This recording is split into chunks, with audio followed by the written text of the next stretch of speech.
নমস্কার আমার সকল দর্শক বন্ধুকে, আমি রত্না রয়েছি আপনাদের সঙ্গে। আমাদের রাজ্যে যেমন একজন পিসি রয়েছেন এবং একজন তার আদুরে ভাইপো রয়েছে, তেমনি উত্তরপ্রদেশেও একজন পিসি আছেন, তার একজন আদুরে ভাইপো আছেন। উত্তরপ্রদেশের প্রাক্তন মুখ্যমন্ত্রী মায়াবতী, তার আদুরে ভাইপো আকাশ আনন্দ। আর সেই ভাইপোর বিরুদ্ধে এবার কড়া পদক্ষেপ নিলেন মায়াবতী। ভাইপোকে এখন দল থেকে দূরে রাখতে চাইছেন। এখন বলছেন যে যতদিন না সেই ভাইপো পরিপক্ক হয় রাজনীতিতে, ততদিন পর্যন্ত তিনি রাজনীতির কাজ করবেন না, দলের ছোটখাটো কাজ করবেন, কিন্তু সে অর্থে দলের যে দায়িত্ব তাকে দেওয়া হয়েছিল সেই দায়িত্ব থেকে একেবারে সরিয়ে দেওয়া হলো। এবং পিসি যেটা বলেছিলেন যে সেই সময় যে তার উত্তরসূরি হিসেবে থাকছেন আকাশ আনন্দ, সেখান থেকেও কিন্তু সেই সিদ্ধান্ত তিনি উইথড্র করলেন। তিনি বললেন যতদিন না পর্যন্ত তিনি রাজনৈতিকভাবে পরিপক্ক হয় ততদিন তিনি এই সিদ্ধান্ত নেবেন না। এবং এটি তার এক্স হ্যান্ডেলে পোস্ট করেন। পোস্ট করে তিনি তৃতীয় দফার যখন ভোট কমপ্লিট হয় তখনই তিনি পোস্ট করে এটা জানান যে দল এবং দলিত আন্দোলনের বৃহত্তর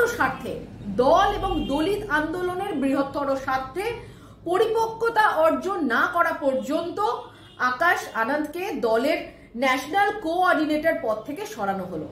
এবং আমার উত্তরাধিকারী হিসেবে যে ঘোষণা করেছিলাম সেটারও পূর্ণ পরিপক্কতা আসা না পর্যন্ত স্থগিত থাকবে।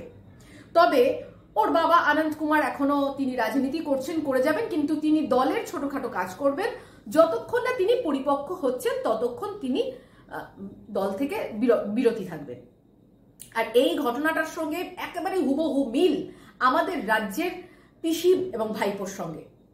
দেখা যাচ্ছে যে লোকসভার যে ইলেকশন হলো 10টি কেন্দ্রে, সেখানে কিন্তু খাতা খুলতে পারছে না তৃণমূল কংগ্রেসের দলের লোকেরা। তারা জোর গলায় কিন্তু বলতে পারছে না যে কোনো একটি জায়গা থেকে তারা খাতা খুলতে চলেছে।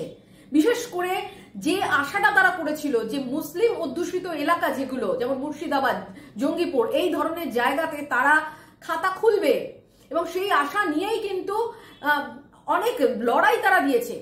সেখান থেকেও দেখা যাচ্ছে যে মুসলিমরা তাদের কাছ থেকে মুখ ফেরাচ্ছে। যে সমস্ত রাষ্ট্রবাদী মুসলিম যারা বোঝেন যে মমতা বন্দ্যোপাধ্যায় কন্টিনিউ তাদেরকে ভুল বোঝাচ্ছে, ধোঁকা দেওয়ার চেষ্টা করছে, শুধুমাত্র উন্নয়নের নামে 1000-2000 টাকা ভাতা দিয়েই সব শেষ, কোনো উন্নয়ন হয়নি, তাদের ঘর বাড়ি থেকে শুরু করে জীবন জীবিকার কোনো উন্নয়ন হয়নি, তাদেরকে অন্যত্র গিয়ে কাজ করতে হয়। এবং প্রধানমন্ত্রীর যোজনা সম্পর্কে একেবারে ভুল তথ্য, সেই ভুল তথ্য দেওয়া হয়, তাদেরকে কোনো যোজনাতে তাদেরকে কোনো যোজনার সুবিধা দেওয়া হয় না। বিশেষ করে যেগুলো প্রধানমন্ত্রী সবার জন্য করেছেন সেই সুযোগগুলো তারা পান না। ফলে মমতা বন্দ্যোপাধ্যায় একেবারে স্টেজে উঠে ভাঁওতা দিচ্ছেন। যেমনটা তিনি সিএ, এনআরসি, সিএ এই সমস্ত বিষয়ে ভুল বোঝাচ্ছেন, এবং সর্বোপরি যেটা করার চেষ্টা করছেন যে এই মুসলিম সম্প্রদায়ের মানুষ, তাদের খাবারের ওপরে নাকি কেন্দ্র হস্তক্ষেপ করবে, তারা কি খাবে সেটা কেন্দ্র ঠিক করে দেবে। এই যে ভুল বার্তাগুলো দিয়ে তাদেরকে বোঝানোর চেষ্টা করছে, সেখানে কিন্তু মুসলিমরা বুঝতে পারছে যে যেরকম দুর্নীতিবাজ একটা সরকার মমতা বন্দ্যোপাধ্যায়ের সরকার, তারা কন্টিনিউ এই সম্প্রদায়কে ব্যবহার করছে ভোটের জন্য। সকালবেলা পেট ভর্তি করে ভাত খাচ্ছে, মাছ খাচ্ছে, মাংস খাচ্ছে, খেয়ে বিকেলবেলা গিয়ে ইফতার পার্টিতে যুক্ত হচ্ছে, যেখানে মুসলিমদের একটা ধর্মীয় অনুষ্ঠান, সেখানে তারা সারা দিন উপবাস করেন। এমনকি জিভের এখন মুখের লালা পর্যন্ত তারা গ্রহণ করেন না, সেটাও কেউ ফেলে দেন। এত কষ্ট করে সারাদিন ধরে উপবাস করে তারা ইফতার পার্টি করে, আর সেখানে দাঁড়িয়ে ইফতার পার্টির নামে তারা এই ভণ্ডামিটা করছে। এবং মমতা বন্দ্যোপাধ্যায়কে দেখা গেল যে তিনি যে আমাদের রেড রোড রয়েছে, সেই রেড রোডে নামাজ পড়ার সময় সেখানে গিয়ে, ধর্মীয় অনুষ্ঠানে গিয়ে সেখানে রাজনীতি করছেন, সেখানে বিভিন্ন রকম বার্তা দিচ্ছেন, যেগুলো মুসলিমরা বুঝতে পারছেন যে এই মহিলাটি একেবারে ধরে ধরে তাদেরকে ভুল বোঝাচ্ছে। আর সেই জায়গা থেকে দাঁড়িয়ে মুসলিম সম্প্রদায়ের মানুষজন, যারা রাষ্ট্রবাদী, যারা দেশকে মনে প্রাণে ভালোবাসে, দেশের জন্য তাদের দেশকে এগিয়ে নিয়ে যাওয়ার লক্ষ্যে তারা সাহায্য করতে চায়, তারা কিন্তু মমতা বন্দ্যোপাধ্যায়ের কাছ থেকে মুখ ফেরাচ্ছে। আর এর আরো একটি জলজান্ত উদাহরণ, সেটা হচ্ছে সেই পার্থ ভৌমিক, তার দলের নেতা পার্থ ভৌমিক যেভাবে আপাদ মস্তক দুর্নীতিগ্রস্ত, এবং তাকে জেতানোর জন্য, তার লোকসভা কেন্দ্রে তাকে জেতানোর জন্য যেভাবে চেষ্টা করে যাচ্ছে, সেখানে দাঁড়িয়ে কিন্তু তাদের নেতারাও সেই পার্থ ভৌমিকের হাত ছাড়ছে, অর্থাৎ পার্থ ভৌমিকের সঙ্গে আর থাকছে না। ফলে সেই জায়গাতে কিন্তু মুসলিমদেরকেও, মুসলিম অধ্যুষিত যে সমস্ত এলাকা রয়েছে পার্থ ভৌমিকের লোকসভা কেন্দ্রের অন্তর্গত এলাকাতে, সেখানে দাপুটে নেতা রবীন্দ্রনাথ ঘোষ তিনি কালকে যেটা করলেন যে 750 মতন কর্মীকে নিয়ে তিনি বেরিয়ে গেলেন বিজেপিতে। সেখানে 750 কর্মীকে বলা হয়েছে তার পরিবার সহ তাদেরকে বিজেপিতে যোগদান করাতে, এবং সেখানে 300রও বেশি পরিবার মুসলিম তারা বিজেপিতে যোগদান করছেন এই রবীন্দ্রনাথ ঘোষের হাত ধরে। আর এই রবীন্দ্রনাথ ঘোষ কংগ্রেসের সময় থেকে রাজনীতি করে আসছেন, তিনি কংগ্রেসের সময়ের দাপুটে নেতা। তারপর থেকে মমতা বন্দ্যোপাধ্যায়ের একেবারে শুরু থেকে তারা এই দল করেছেন। আর এদের এখন দলে কোনো গুরুত্ব নেই। তারা বুঝতে পারছেন যে একটা মানুষ, তার অনুপ্রেরণায় কিভাবে চোর তৈরি হচ্ছে, চারিদিকে চোর তৈরি হচ্ছে, ভাইপো বাহিনী চোর তৈরি করছে, এবং কোনো কন্ট্রোল থাকছে না মমতা বন্দ্যোপাধ্যায় তার দলে। সমস্ত কন্ট্রোল ভাইপো বাহিনীর হাতে এবং ভাইপোর হাতে চলে যাচ্ছে, এবং সেখানে দুর্নীতিতে ভরে যাচ্ছে। যে মমতা বন্দ্যোপাধ্যায়কে তারা দেখেছিল একটা গরিব পরিবার থেকে উঠে আসতে, তার চাল চুলো কিছুই ছিল না, সেখানে দাঁড়িয়ে কারি টাকার মালিক এখন তার ভাইপো কারি টাকার মালিক। আর এখানেই চোরের কালিমা গায়ে লাগছে, চোরের কালি তাদের গায়ে লাগছে, এবং তারা এই দায়টা আর নিতে চাইছে না। তার ফলে তারা আস্তে আস্তে সেখান থেকে বেরিয়ে যাওয়ার চেষ্টা করছে। ফলে প্রত্যেকটা জায়গায় যেভাবে মুসলিমরা আস্তে আস্তে সরে যাচ্ছে, সেটা কিন্তু মমতা বন্দ্যোপাধ্যায়ের মাথায় বাজ পড়ার মতন অবস্থা হয়েছে। আর তার জন্য মমতা বন্দ্যোপাধ্যায় এখন আপ্রাণ চেষ্টা করছে বসিরহাট লোকসভা কেন্দ্র, ডায়মন্ড হারবার লোকসভা কেন্দ্রে কি করে মুসলিমদেরকে ধরে রাখা যায়। বসিরহাট লোকসভা কেন্দ্রের জন্য তো তিনি মরিয়া হয়ে গেছেন। সেখানকার যে এমপি ছিলেন, গতবারের এমপি নুসরাত জাহান, সেই নুসরাত জাহান একজন মুসলিম মহিলা হয়ে কোনো মুসলিমদের পাশে তাকে দেখা যায়নি।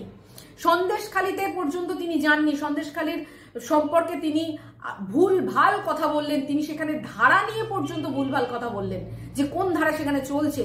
ফলে এই যে নুসরাত জাহানের কোনো পারফরমেন্স কিন্তু বসিরহাট লোকসভা কেন্দ্রে পড়েনি, এবং তার মধ্যে এই শেখ শাহজাহান তাকে বাঁচানোর জন্য, তাকে যাতে তিনি যেভাবে ভোট করাতেন সেই কর্মীগুলো যাতে চাঙ্গা থাকে ভোটের সময়, তার জন্য শাহজাহানের পাশে দাঁড়াতেই হবে। তিনি বিধানসভায় দাঁড়িয়ে চিৎকার করলেন। এখন আবার সেখানে শাহজাহানকে যেভাবে বহিষ্কার করেছিলেন, সেই বহিষ্কারের বিষয়টিকে পুনর্বিবেচনা করার জন্য এবার তার দল একটা সাজানো নাটক শুরু করেছে। পুনর্বিবেচনা কেন করতে হবে না, এই যে 10টি কেন্দ্রে সেখানে তো হারছেই, গোহারান হারছে, বাকি যেগুলো জায়গায় রয়েছে শুধুমাত্র তাদের একটাই উদ্দেশ্য, মুসলিম ভোটকে যদি আটকানো যায় তাহলে কিন্তু তারা 2-3টে সিট হয়তো পেতে পারে, কি 4-5টা সিট পেতে পারে। কিন্তু মুসলিম ভোট যদি হাতছাড়া হয়ে যায় তাহলে কিন্তু মমতা বন্দ্যোপাধ্যায় এবং তার দলের কপালে অশেষ দুঃখ।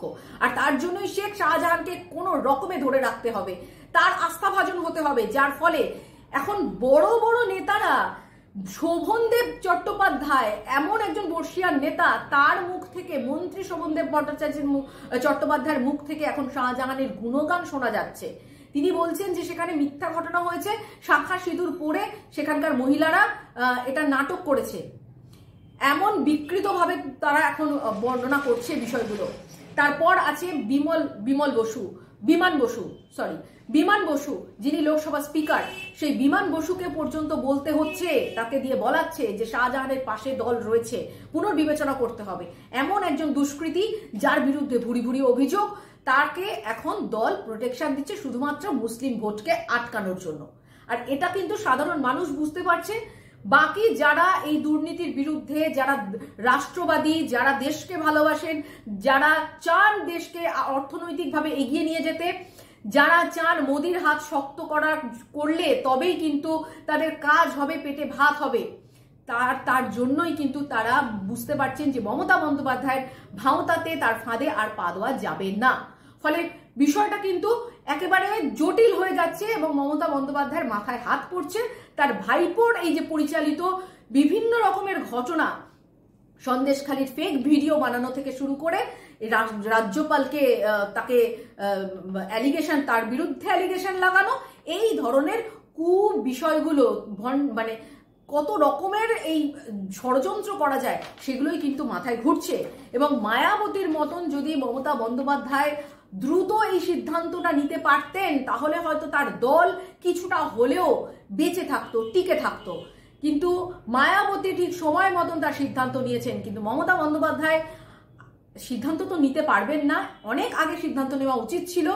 এবং তার দলের যে বর্ষিয়ার নেতারা যারা দলটাকে তৈরি করেছে তারা বিক্ষুব্ধ হয়ে যাচ্ছে, তলায় তলায় তারা সকলেই বিক্ষুব্ধ। তাপস রায়কে দেখে শেখা উচিত ছিল মমতা বন্দ্যোপাধ্যায়ের।